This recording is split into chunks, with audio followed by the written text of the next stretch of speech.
उत्कृष्टं जैविकं वैज्ञानिकं विशिष्ट लेखन संपादन सेमुषी समन्वितं प्रखर वक्तारं सुमधुर स्वर स्वामिनम् आचार्यं रंगनाथनवर्यम् अहम् अभिवादे।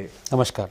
सेंट स्टीफेन्स कैम्ब्रिज जेएनयू इत्यतः उत्तरोत्तरम् अध्ययनाध्यापनं सर्वं शोधादिकार्यं विहितवान् भवान्। अथ फॉर लव एंड ऑनर ईदृशानि पुस्तकानि विलिखितानि भवता। तर्हि एतावान् वर्तते विविधः परिवेशः भावत्कः। तर्हि किं ज्ञानविज्ञानागारं संस्कृतं प्रत्यपि भवान् रुचिम् आधत्ते? धन्यवाद। मैं संस्कृत मेरी इतनी अच्छी नहीं है तो मैं हिंदी में ही बात करूँगा। मेरा संस्कृत एक बहुत ही ज़रूरी भाषा है, लेकिन बहुत कम लोग अब उसको बोलते हैं। और आपको शायद ये पता ना हो या हो कि डॉक्टर अंबेडकर ने कहा था कि संस्कृत हमारी नेशनल लैंग्वेज होनी चाहिए। उन्होंने कहा था। और जहाँ तक वैज्ञानिक की तरह से अगर मैं सोचूं तो कोई भाषा जो है एक स्पीशीज़ की तरह होती है। Species they become extinct all the time. So ऐसा नहीं है कि कोई भी भाषा अगर एक्सटिंक्ट हो जाए, इनफैक्ट हर साल बहुत सारी भाषाएं एक्सटिंक्ट हो जाती हैं। लोग बोलना बंद कर देते हैं और भूल जाते हैं उसके बारे में। तो मुझे लगता है we must protect works before words और works more than the words. Sanskrit भाषा में जो कालिदास ने इतने सारे उनके लेख हैं और जो बहुत सारे लोगों ने किया है, तो इससे पहले कि लोग भाषा चली जाए हमारी कॉन्शियसनेस से, हमें जो उस भाषा में लिखा गया है वो पॉपुलराइज करना चाहिए। भवदीय बाल्यकाले परिवेशः अपि तत्र वैविध्यम् आधत्ते। माता पञ्जाबप्रदेशीया वा भवतः? अथ पिता तमिलप्रदेशीयः। तर्हि एतयोः संयोगेन अपि संस्कृतं प्रति अथवा भारतीय संस्कृतिं प्रति दत्तावधानः अधिकः? एक्चुअली मेरी जो माता जी थी वो बिकॉज वो दिल्ली से हैं, पंजाबी हैं, तो नॉर्थ में अगर आप देखें तो लोग ज़्यादा भाषा नहीं जानते हैं। इसमें नॉर्थ के लोग मुझसे नाराज़ ना हो, बट ये सच है। मैं अपनी घर की भी बात बता रहा हूँ। इंग्लिश, हिंदी, कभी पंजाबी। लेकिन जो साउथ से होते हैं, जैसे मेरे पिताजी थे, तो उनको 7 या 8 भाषाएं पता थी। संस्कृत भी आती थी उनको, बिकॉज साउथ की बहुत सारी भाषाओं में बहुत ज़्यादा संस्कृत होती है। मलयालम में, तमिल में, कन्नड़ा में बहुत सारी। पर घर पे हालांकि पिताजी, क्योंकि हम नॉर्थ इंडिया में ही रहे हैं, तो पिताजी ने हिंदी सीखने की कोशिश करी, लेकिन माताजी ने कभी तमिल सीखने की कोशिश नहीं करी। तो हिंदी और इंग्लिश में ही बात होती थी। सुश्रुत प्रतिपादिता वर्तते शल्यक्रिया। तस्याः विषये बहु विवादः भवति। तत्र साइंस कांग्रेस इत्यत्रापि वस्तुतः तत् समीचीनं न वा अथवा किमपि यत्किमपि उक्तं तथाविधं वर्तते। तर्हि वैज्ञानिकाः सन्दिहानाः भवन्ति। एवमेव बुद्धिजीविनः अपि आक्षेपन्ति यत् वस्तुतः तत् सर्वथा सत्यं नास्ति इति।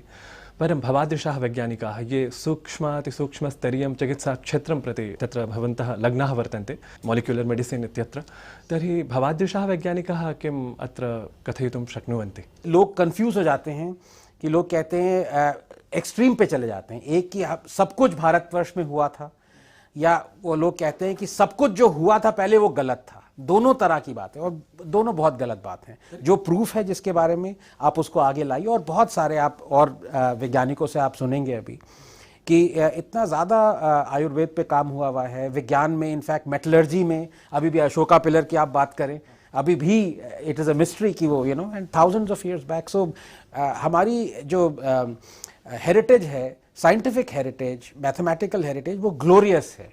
लेकिन ये नहीं कि हमने सब कुछ किया हुआ है, ये गलत बात। तर्हि शल्यचिकित्सां भवान् स्वीकरोति वा? कि तस्मिन् काले शल्यचिकित्सा आसीत् वा न वा? यस्, तर्हि आसीत् इति। अस्तु। हरिद्रा, हल्दी इति वदामः हिन्द्यां। टर्मेरिक् इत्यस्मिन् विषये भवता अन्यसहयोगिभिः सह कार्यं विहितं वर्तते, वरं शोधकार्यं तत्, यदर्थं प्राशस्त्यमपि आप्तवान् भवान्। तर्हि किमत्र वैशिष्ट्यं? तत्र आयुर्वेदस्य प्रभावः कश्चन? या एक तरह से आप उसको कह सकते हैं, बिकॉज हल्दी में जो एक्टिव इंग्रेडिएंट है वो कर्क्यूमिन है। In fact 95%, only 5% of the active ingredient is curcumin.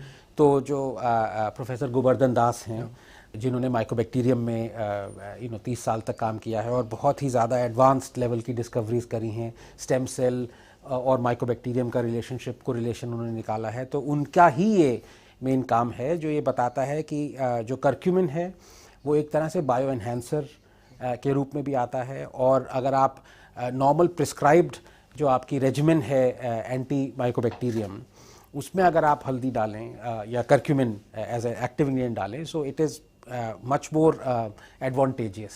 प्रयोगशालासु जीवकचरकशुश्रुतादिभिः यत् प्रतिपादितं तद्दिशा किमपि आधुनिकं कार्यं शोधकार्यं यदि JNU इत्यत्र न स्यात् अथवा कुत्रचित् बहिस्थे देशे न स्यात्, तदानीं मन्ये आयुर्वेदस्य तथा यथा भवता उक्तं यत् शताधिक तथा विधा शालाः तत्र भवेयुः, परन्तु तथा न भवति यदा प्रयोगशालासु तासां ज्ञानसामग्रीणां यदि अत्र प्रयोगं न कुर्मः। ट्विटर पे एक मीम चलती है कि आपने जो कहा वो समझ में नहीं आया लेकिन अच्छा लगा सुन के। लेकिन मैं थोड़ा शायद समझ में आ गया है। ये विज्ञान जो है वो इंस्पिरेशन पे चलता है, वो आइडियाज़ पे चलता है, और मेरा ये मानना है कि कोई भी वैज्ञानिक को आप वैज्ञानिक नहीं कहेंगे अगर वो सिर्फ अपनी लैब में घुसा हुआ है और सिर्फ साइंस के बारे में सोच रहा है। हर जगह आपकी इंस्पिरेशन है। अगर आप किसी भी चीज़ को देख लें, औषधि जो हमारी रीत चली आ रही है भारतवर्ष में, अभी 2 साल पहले एक महिला है लक्ष्मी कुट्टी, उनको पद्मश्री अवार्ड दिया गया। क्यों दिया गया? क्योंकि उनके पास 500 ऐसी औषधीज़ हैं जो कि हर तरह की डिजीज़ को ट्रीट करती हैं। अब ये हमें ये सोचना चाहिए, अगर हम में थोड़ा सा ये क्षमता है, पर हम इस डायरेक्शन में सोचें कि हमें इस देश में कम से कम 100 लक्ष्मी कुट्टी आयुर्वेदिक इंस्टीट्यूट्स चाहिए। उन्होंने तो औषधि निकाल दी, उसमें एक्टिव इंग्रेडिएंट क्या है? अब वो प्रोफेसर गोवर्धन दास जैसे लोग हैं, डॉक्टर शैलजा सिंह जैसे लोग हैं, वो ये इसमें निकालें, क्योंकि दवाई, आयुर्वेदिक दवाई जिसमें 10 चीज़ें एक साथ काम कर रही हैं, वो अपनी जगह है। जो नॉर्मल जो फार्मा कंपनीज करती हैं वो उसमें से एक चीज़ निकाल लेती हैं। जैसे बार्क ऑफ अ ट्री से आपने क्लोरोक्वीन निकाली, उसको आप तो उसका एक ये एडवांटेज ये होता है कि वो $multi-billion स्पिनिंग फिर हो जाती है।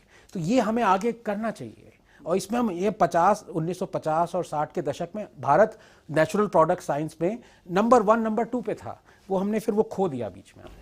ज्ञान विज्ञान वैभवं संस्कृतं वर्तते इति भवता पूर्वम् उक्तं यत् सर्वमत्र नास्ति, सर्वम् अत्रैव नास्ति, आधुनिकेपि सर्वं नास्ति। तर्हि ईदृशी समन्वयकरी बुद्धिः सर्वकृते स्यात्, सर्वेषां पार्श्वे स्यात्। तदर्थम् आधुनिकः यः युवा वर्तते सोऽपि प्रेरितः भवेत्। तदर्थं कीदृशं परामर्शादिकं भवद्भिः प्रदातुं शक्यते?